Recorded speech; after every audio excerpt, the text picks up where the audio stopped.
The barracks of the Izmailovsky Guards were quiet before the dawn on July 9th, 1762. In the gray half-light of a St. Petersburg summer, the air was still cool, thick with the smell of horses, damp wool, and the nervous sweat of men who knew they were about to gamble with their lives. This was the arena of power in the Russian Empire. Not the gilded halls of the Winter Palace, but the stone courtyards where 14,000 guardsmen held the fate of the Tsars in their calloused hands. Then, a carriage rattled to a stop. A woman emerged, not with the delicate steps of an empress, but with the determined stride of a soldier. It was Sophie Friederike Augusta von Anhalt-Zerbst, a minor German princess who had become Grand Duchess Catherine Alexeyevna of Russia. The guards, already assembled in a tense, expectant silence, fell to their knees. They did not bow to a consort. They kissed the hands, the feet, the very hem of the dress of the woman they intended to make their ruler. For 6 months they had watched her husband, the Emperor Peter III, dismantle the empire they had fought and bled for. In 6 months, an emperor could destroy what took generations to build, unless someone stopped him first. The question hanging in the tense morning air was not whether the Izmailovsky Guards would follow her, but whether an entire empire would. This desperate gamble was not born overnight. It was the culmination of an 18-year marriage defined by contempt and 6 disastrous months of rule that had pushed the Russian Empire to the brink of collapse. When the Empress Elizabeth, daughter of Peter the Great, died on January 5, 1762, the throne passed to her nephew, a man who had spent his life despising the country he was now meant to lead. Peter III was German-born, and his heart remained in Prussia. He saw Russia not as a sacred trust, but as a backward nuisance and a source of soldiers for his own petty ambitions. For Catherine, his wife, his ascension was a moment of supreme peril. She was also German, but unlike her husband, she had spent 2 decades meticulously transforming herself into a Russian. She learned the language, embraced the Orthodox faith, and studied the Enlightenment thinkers who were reshaping European thought. She understood that power in Russia flowed not just from bloodline, but from the devotion of its people and its military. As Peter began his reign, she was isolated, pregnant with the child of her lover, Grigory Orlov, and facing a husband who spoke openly of repudiating her. The story of that summer is the story of a collision between 2 incompatible worlds, one of a ruler who saw his empire as a toy, and the other of a woman who saw it as her destiny. Her quiet study of power was about to become a masterclass in its application. The end of the old world came in the grand bedchamber of the Winter Palace. For days, Empress Elizabeth had been dying. On January 3rd, a massive stroke had silenced the formidable woman who had ruled Russia for 2 decades. Now, on January 5th, the final rattling breaths echoed in the gilded room. Catherine, her belly swelling with a secret that could destroy her, stood beside the man who was her husband in name only. Peter, fidgeting and impatient, seemed less a grieving heir than a boy waiting for a long, boring church service to end. When the doctors finally pronounced the Empress dead, Peter's first act was not one of solemnity, but of boorish celebration. He had inherited an empire. Catherine knew she had inherited only danger. At the funeral, she played the part of the devoted mourner, kneeling in a simple black dress for hours beside Elizabeth's coffin at the Kazan Cathedral. Her public display of piety and grief resonated deeply with the people of St. Petersburg, who saw in her a respect for tradition that her husband so clearly lacked. Peter, meanwhile, mocked the priests, told crude jokes during the vigil, and was often drunk. He immediately alienated the powerful Russian Orthodox Church by ordering the removal of icons from the palace and forcing priests to shave their beards, appearing to favor his native Lutheranism. To the military, he was even more insulting. He not only withdrew Russia from the 7 Years' War, a conflict in which Russian soldiers had sacrificed thousands of lives to bring the formidable Frederick the Great of Prussia to his knees, but he also returned all the conquered territories without condition. Then, in a final act of betrayal, he offered 12,000 Russian troops to his hero, Frederick, to fight against Russia's recent allies. The Guards' regiments, the elite heart of the Russian army, watched in disbelief. Their emperor was a traitor. Peter's alienation from his adopted country was profound and almost pathological. It was not merely a political preference for Prussia, but a deep-seated cultural revulsion for all things Russian. He found the Orthodox rituals, with their solemn chants and incense-heavy air, to be barbaric. He openly mocked the clergy, whom he saw as ignorant and superstitious. His private chambers were a miniature Prussia, where he drilled his personal guard of Holstein soldiers in the rigid goose-stepping style of the Prussian army. He spoke German by choice, lapsing into poorly accented Russian only when necessary. His obsession with military minutiae was legendary and bizarre. He would spend hours arranging and rearranging formations of toy soldiers, and in a now infamous incident, he held a formal court-martial for a rat he accused of eating 2 of his starch and sawdust sentinels. The rat was found guilty of high treason and summarily hanged from a miniature gallows, an event Peter insisted his courtiers attend with appropriate gravity. This was not the behavior of a future autocrat, but of a man trapped in a perpetual and dangerous adolescence. Catherine, in her memoirs, described him with a mixture of pity and contempt. When they first met, she was a bright, observant girl of 15. He was a pockmarked, immature 16-year-old who cared only for his toys and his violin, which he played excruciatingly badly. Their wedding night was a farce. Peter got drunk with his valets and passed out. The marriage remained unconsummated for years, a source of immense pressure from Empress Elizabeth, who desperately needed an heir to secure the Romanov line. The birth of their son Paul in 1754 did little to bridge the chasm between them. Peter, widely believed not to be the biological father, alternately ignored the boy or terrified him with his harsh, militaristic attempts at discipline. In stark contrast, Catherine's journey was one of deliberate and masterful assimilation. From the moment she arrived in Russia, a lonely German princess in a foreign court, she understood that her survival depended on becoming more Russian than the Russians. She threw herself into studying the language, often practicing late into the night, until she collapsed from exhaustion, nearly dying of pneumonia in the process. Her devotion during this illness, and her insistence on being treated by a Russian Orthodox priest rather than a Lutheran pastor, won her the admiration of Empress Elizabeth and the court. She devoured books, corresponding with the great minds of the European Enlightenment like Voltaire and Diderot. She understood their ideas not as abstract philosophies, but as tools of statecraft. She learned about natural law, the responsibilities of a monarch, and the importance of public opinion. While Peter played with his toy soldiers, Catherine was studying the art of power. Her conversion to Orthodoxy was not merely a political necessity. She embraced it with a sincerity that charmed the clergy and the populace. She understood the deep mystical connection the Russian people had with their faith, a connection Peter held in open contempt. She cultivated allies within the court and, crucially, within the military. She learned the names and histories of the great noble families. She remembered the officers of the Guards' regiments, inquiring after their wives and children.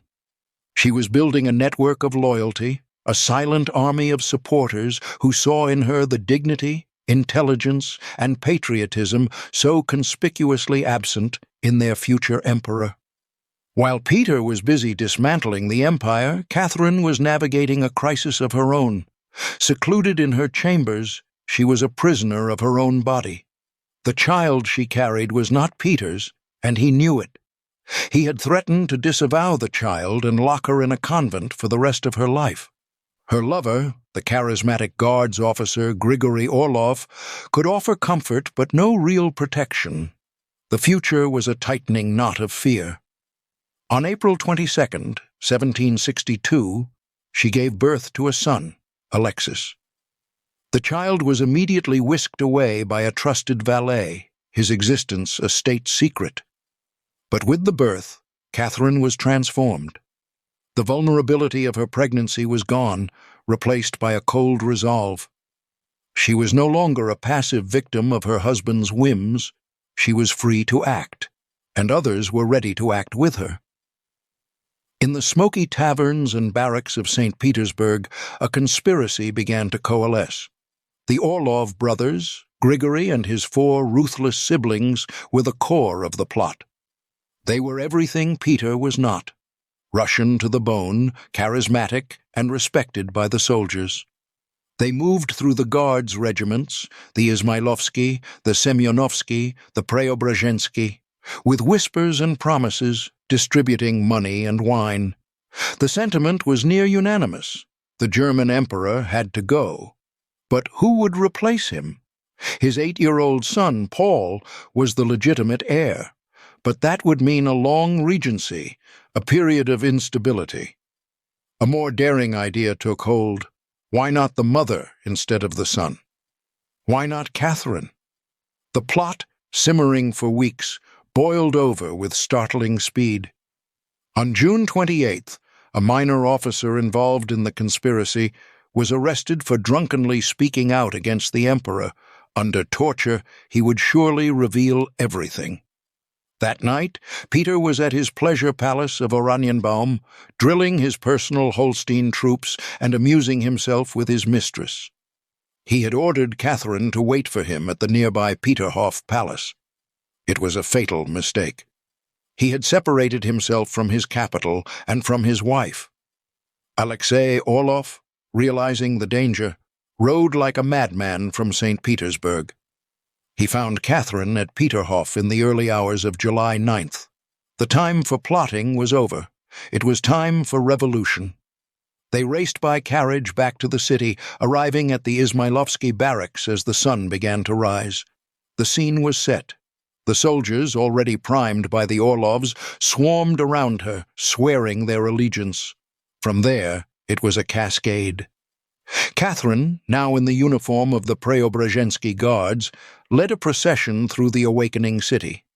The Semyonovsky regiment joined her, then the Preobrazhensky themselves, their commander begging forgiveness for being the last to arrive. "Matushka!" they cried. "Little mother! Forgive us!" She rode to the cathedral of Our Lady of Kazan, the spiritual heart of the capital. There, before the sacred icons, the Archbishop of Novgorod proclaimed her Catherine II, sovereign autocrat of all the Russias. The church bells of St. Petersburg began to ring, a joyous, chaotic peal that announced the birth of a new reign. From the cathedral, she walked to the Winter Palace, the official residence of the emperor she was deposing. On the balcony, she stood before a roaring crowd, presenting her son Paul not as the new emperor, but as her heir. The power was hers alone.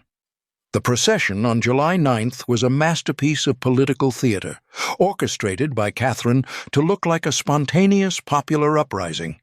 After securing the allegiance of the Izmailovsky and Semyonovsky Guards, she did not hide herself away. Instead, she placed herself at the head of the column, wearing the dark green uniform of an officer of the Preobrazhensky Guards, the oldest and most prestigious regiment, founded by Peter the Great himself. The symbolism was potent. She was not just a German princess, but a Russian soldier, a successor to the great Peter. The uniform had been hastily borrowed. It was too large for her, but that only added to the effect, making her seem both determined and vulnerable.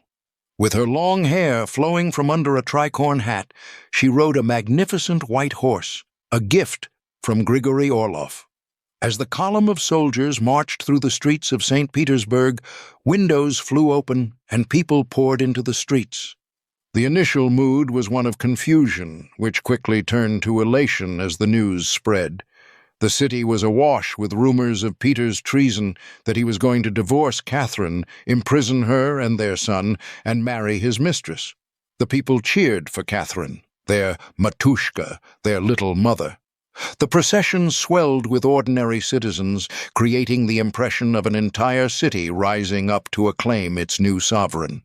When the wavering Preobrazhensky guards finally joined her, their emotional capitulation sealed her victory in the streets. The march to the Kazan Cathedral was no longer a military coup. It was a pilgrimage, a sacred act to save the soul of Russia. While Catherine was being crowned by the acclamation of his army and his people, Peter III remained in a state of blissful ignorance. At Oranienbaum, his seaside estate, he was preparing for a celebratory dinner he planned to host at Peterhof. It was only when he arrived at Peterhof and found the palace empty, his wife gone, that the first prickle of alarm touched him. Servants whispered rumors of a disturbance in the capital, of the Empress riding with the guards. Peter's reaction was not that of a threatened autocrat, but of a petulant child. He dispatched frantic, pleading notes to Catherine, first demanding to know what was happening, then apologizing for his behavior, and finally offering to share the throne with her. He could not comprehend that the game was already over. Catherine, now with an army at her back and the city in her hands, did not reply. Her silence was more powerful than any words. Peter's panic escalated. With his mistress, Elizaveta Vorontsova, and his few remaining courtiers, he made a desperate dash for the fortified island naval base of Kronstadt, hoping to find loyal troops. But Catherine's allies had moved faster. As his yacht approached the harbor walls, soldiers appeared on the ramparts. "There is no emperor!" they shouted across the water. "Long live the Empress Catherine!" They warned his boat away, threatening to open fire. The navy, like the army, had abandoned him. Checkmated and out of options, Peter's entourage crumbled into despair. The King of Prussia, his idol Frederick the Great, would later write with contempt that Peter allowed himself to be dethroned like a child being sent to bed. Defeated, Peter returned to Oranienbaum and wrote one final groveling letter. He would abdicate, he promised, if only Catherine would allow him to retreat to his beloved Holstein with his mistress. Catherine agreed, on the condition that the abdication be put in writing. He complied. But she had no intention of letting him leave Russia. A deposed emperor, even a foolish one, was a magnet for plots and a threat to her still fragile authority. On her orders, soldiers commanded by Alexei Orlov arrived at Oranienbaum. They captured Peter and his mistress, separating them immediately. They would never see each other again. Peter was taken to an upstairs room at Peterhof, the very palace where he had expected to be feted. There he was stripped of his uniform and his sword, the symbols of the power he had so casually squandered. He was now a state prisoner. Catherine refused to see him. Her victory needed to be clean, decisive, and unsullied by any personal confrontation. While she made her triumphant return to St. Petersburg on July 11th, hailed as the savior of the nation, Peter was sent to a small country estate at Ropsha, ostensibly to await the preparation of more secure rooms at the Schlüsselburg fortress. He would never make it. For 8 days he was held at Ropsha under the guard of Alexei Orlov and his men. Then, on July 17th, the deposed emperor was dead. The official announcement, written by Catherine herself, declared that Peter had died of a sudden and severe attack of hemorrhoidal colic. It was a convenient, if not entirely believable, diagnosis. The truth of what happened at Ropsha remains one of Russia's great historical mysteries. A distraught, rambling letter from Alexei Orlov to the Empress confessed that Peter had been killed in a drunken brawl, though whether it was an accident or a deliberate assassination is unclear. Was Alexei acting on his own initiative, or on a subtle hint from Catherine? Or was it simply the brutal, unplanned outcome of a tense situation? Catherine's role has been debated for centuries. What is certain is that she took immediate steps to control the narrative. She ordered a post-mortem examination, which predictably found no evidence of poisoning. Peter's body was put on public display to quash any rumors that he was still alive and hidden away, a ghost who could rally a counter-revolution. The nation did not mourn. There was only a quiet, collective sense of relief. The 6-month nightmare was over. The human cost of the coup was one man's life, a life few in Russia seemed to value. The moral ambiguity of his death was a small price to pay for the stability and glory Catherine promised. On October 3, 1762, Catherine's victory received its final sacred seal. In the magnificent Dormition Cathedral within the Moscow Kremlin, the ancient heart of Russian power, she was crowned Empress of all the Russias. Seated on the diamond throne of Tsar Alexis, the imperial crown of Russia, a dazzling creation of gold, silver, nearly 5,000 diamonds, and a massive fiery red spinel was placed upon her head. The German princess, who was never meant to rule, had through sheer will, intelligence, and audacity seized the largest empire on earth. Her husband had ruled for 6 months. She would rule for 34 years. Years later, looking back on the whirlwind events of that summer, Catherine would write, "The whole thing is rather a miracle than a prearranged plan, for so many lucky circumstances could not have coincided unless God's hand had been over it all. Hatred of foreigners was the chief factor in the whole affair, and Peter III passed for a foreigner." She had stopped the man who was destroying the empire, and in doing so, she fulfilled her own destiny. The spine of the story, the fear that an emperor could destroy in months what took generations to build, was resolved. She had been the one to stop him. Her reign would be known as a golden age, a time of territorial expansion that brought the Crimea and vast swathes of Poland under Russian control. It was an era of ambitious legal reform and a flourishing of the arts and sciences. She was the founder of the Hermitage Museum, a correspondent of Voltaire, and a ruler who embodied the complex, often contradictory ideal of the enlightened despot. The coup of 1762 was not just a palace revolution.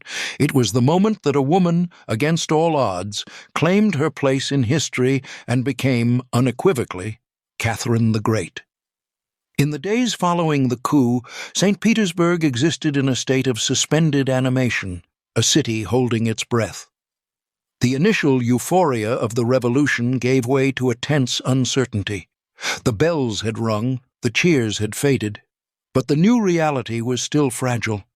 Catherine, now installed in the Winter Palace, moved with a calculated blend of magnanimity and steel. She understood that her grasp on power was tenuous, resting on the continued loyalty of the Guards' regiments who had put her on the throne. Her first acts were designed to reward her supporters and solidify her position. Promotions, titles, and grants of land were distributed liberally to the officers who had led the coup. The Orlov brothers, now national heroes, were showered with honors. Grigory was made a count and appointed adjutant general, his influence second only to the Empress herself. For the common soldiers, there were more tangible rewards. Casks of vodka were rolled into the barracks, and each man received a bonus in pay. But Catherine knew that loyalty bought with money and alcohol was fleeting. She made a point of appearing regularly before the troops, speaking to them not as a distant sovereign, but as their colonel-in-chief. She learned their concerns, listened to their grievances, and cultivated an image of a ruler who cared for her soldiers. She was consolidating her power not just through patronage, but through a personal connection with the men who held the bayonets. Beyond the barracks, the reaction of the wider Russian nobility was one of cautious optimism. Peter III's manifesto, freeing them from compulsory state service, had been popular, but his erratic behavior and pro-Prussian policies had been deeply unsettling. Catherine represented a return to stability and a renewed focus on Russian interests. She quickly issued her own manifestos, assuring the nobility that their rights and privileges would be protected. She also reached out to the Orthodox Church, which had been so grievously insulted by her husband. She rescinded Peter's most offensive decrees, restored the icons to their rightful places, and made a great show of her own piety, attending long church services and seeking the blessing of the senior clergy. She was healing the wounds Peter had inflicted on the body politic. Foreign courts watched the events in Russia with a mixture of astonishment and apprehension. In Prussia, Frederick the Great, who had been saved from certain defeat by Peter's. The diplomatic couriers galloping out of St. Petersburg carried news that sent shockwaves through the courts of Europe. The coup was not just a domestic affair, it was an international event that upended the delicate balance of power. In the chanceries of Vienna, Paris, and London, ambassadors and ministers struggled to understand what had happened and what it meant for the ongoing 7 Years' War. Peter III, for all his foolishness, had been a known quantity. His fanatical devotion to Frederick the Great had single-handedly saved Prussia from annihilation, turning Russia from a formidable enemy into a sudden and inexplicable ally. This event, which Frederick himself called the miracle of the House of Brandenburg, had been a diplomatic earthquake. Now, just 6 months later, the ground was shaking again. Catherine's seizure of power was a second, and for Frederick, a much more terrifying miracle. He had lost his royal admirer, and now faced a woman whose intentions were completely unknown. His letters from this period are filled with anxiety. He feared, correctly, that Catherine would immediately reverse Peter's pro-Prussian policy. The 12,000 Russian troops who had been ordered to join his army were now a potential fifth column. His salvation, so recently secured, seemed to be evaporating before his eyes.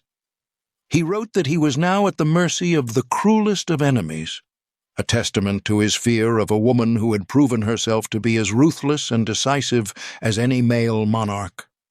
In Vienna and Paris, the traditional enemies of Prussia, the news was greeted with a sense of whiplash and cautious relief. The unpredictable Peter was gone, but his replacement was an enigma. The French and Austrian ambassadors in St. Petersburg had been caught completely off guard by the speed and success of the coup. They had watched Peter's self-destruction with a kind of morbid fascination, but they had not anticipated that the quiet, bookish Grand Duchess would be the one to orchestrate his downfall. Their initial reports to their home governments were a mixture of admiration for Catherine's audacity and patriarchal condescension.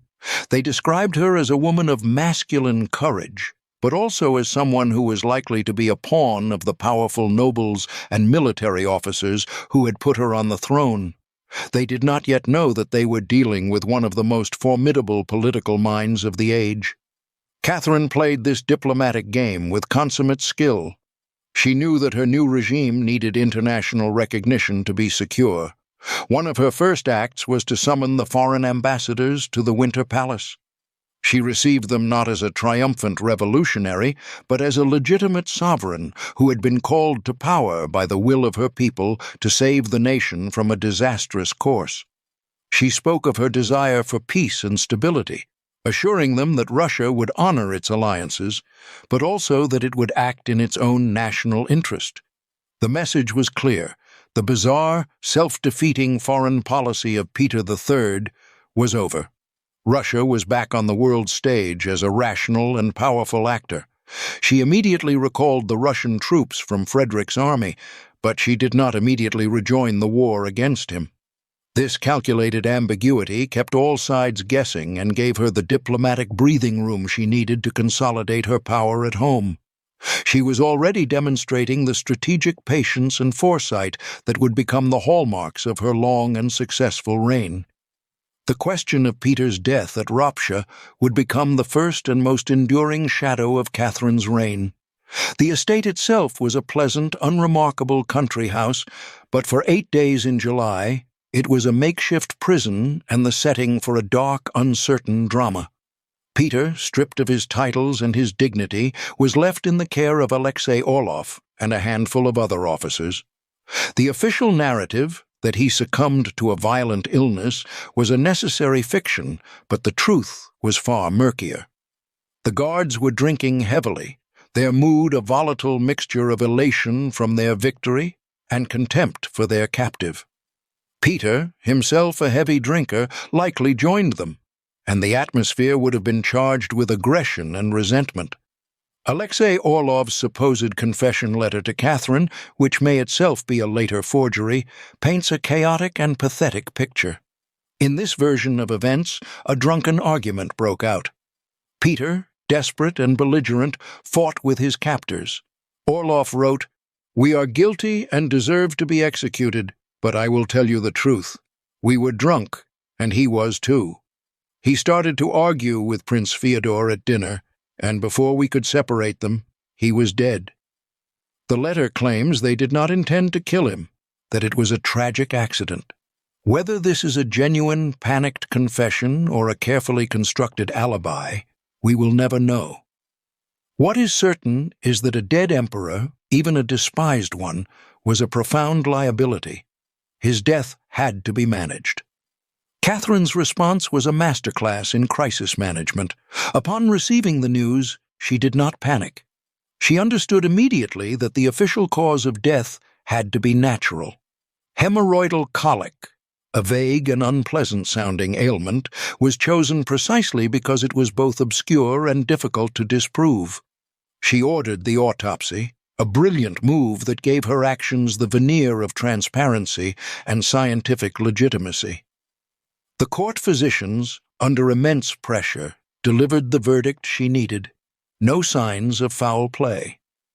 The public announcement was solemn and regretful, portraying Catherine as a grieving widow, forced to announce the sad but natural demise of her estranged husband. The final step was the public viewing of the body. This was a risky but necessary piece of political theater. Rumors were already spreading that Peter had escaped and was gathering loyal troops. A living, martyred Peter was a far greater threat than a dead one. His body was brought to the Alexander Nevsky Monastery and laid in state. The viewing was carefully stage-managed. The corpse was dressed in the uniform of his beloved Holstein regiment, a final subtle reminder of his foreignness. The lighting was dim, and the coffin was surrounded by a heavy guard. Most significantly, a large, ornate cravat was tied around his neck, and his face was heavily powdered, leading to immediate speculation that the cravat was hiding the bruises of strangulation. The goal was not to convince everyone that he had died of colic, but to prove beyond any doubt that he was, in fact, dead. In this, Catherine succeeded. The ghost of Peter III would not rise to challenge her. The coronation in October was the final transformation, the moment when Catherine ceased to be a usurper and became, in the eyes of her people and the world, the legitimate empress of all the Russias. The journey from St. Petersburg to Moscow was itself a triumphal procession, a carefully choreographed display of power and popular support. Crowds lined the roads, cheering the new empress as she passed. In Moscow, the ancient capital, the ceremony was steeped in centuries of tradition. The Dormition Cathedral, with its soaring golden domes and walls covered in frescoes of saints and martyrs, was the sacred stage for the most important ritual of Russian monarchy. Catherine, dressed in robes of cloth of gold and ermine, walked slowly down the aisle, her train carried by a dozen attendants. She was not just a woman claiming a throne, she was a vessel of divine authority, chosen by God and acclaimed by the people. The imperial crown, a stunning creation of nearly 5,000 diamonds, set in gold and silver, topped with a massive blood-red spinel, was placed upon her head. The weight of it, both literal and symbolic, was immense. She was now responsible for the largest empire on earth, a vast expanse stretching from the Baltic Sea to the Pacific Ocean, from the frozen Arctic to the steppes of Central Asia. It was an empire of staggering diversity, of dozens of languages and religions, of serfs and nobles, of ancient cities and untamed wilderness. And it was hers. The reign that followed, would be one of the most consequential in Russian history. Catherine would expand the empire further, bringing the Crimea, vast territories in Poland, and new lands along the Black Sea under Russian control. She would wage wars, make alliances, and navigate the treacherous currents of European power politics with a skill that earned her the respect, and often the fear, of her fellow monarchs. She would also attempt, with varying degrees of success, to reform the internal structures of her empire, drawing on the Enlightenment ideals she had studied so diligently in her youth. She founded schools, hospitals, and orphanages. She corresponded with Voltaire and Diderot, inviting the latter to St. Petersburg to advise her on the creation of a new legal code. She was a patron of the arts, founding the Hermitage Museum, which would become one of the greatest repositories of art and culture in the world. But her reign was also marked by contradictions and compromises.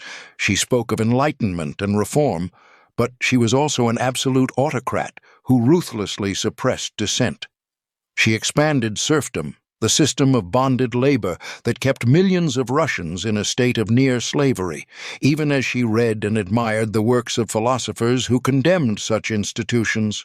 She was a woman who had seized power in defiance of patriarchal norms, yet she did not extend political rights to the women of her empire. She was, in short, a product of her time and her circumstances, a ruler who embodied both the promise and the limitations of the age of enlightened despotism. The coup of 1762 remains a defining moment, not just in Catherine's life, but in the history of Russia and of Europe. It was a story of ambition and courage, of a woman who refused to accept the fate that had been assigned to her.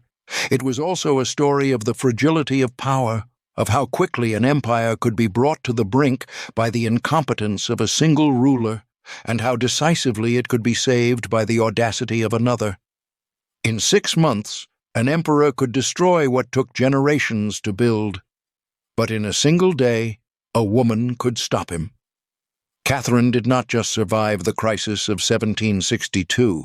She transformed it into an opportunity, seizing a throne that was never meant to be hers and holding it for more than 3 decades. She became, unequivocally and forever, Catherine the Great.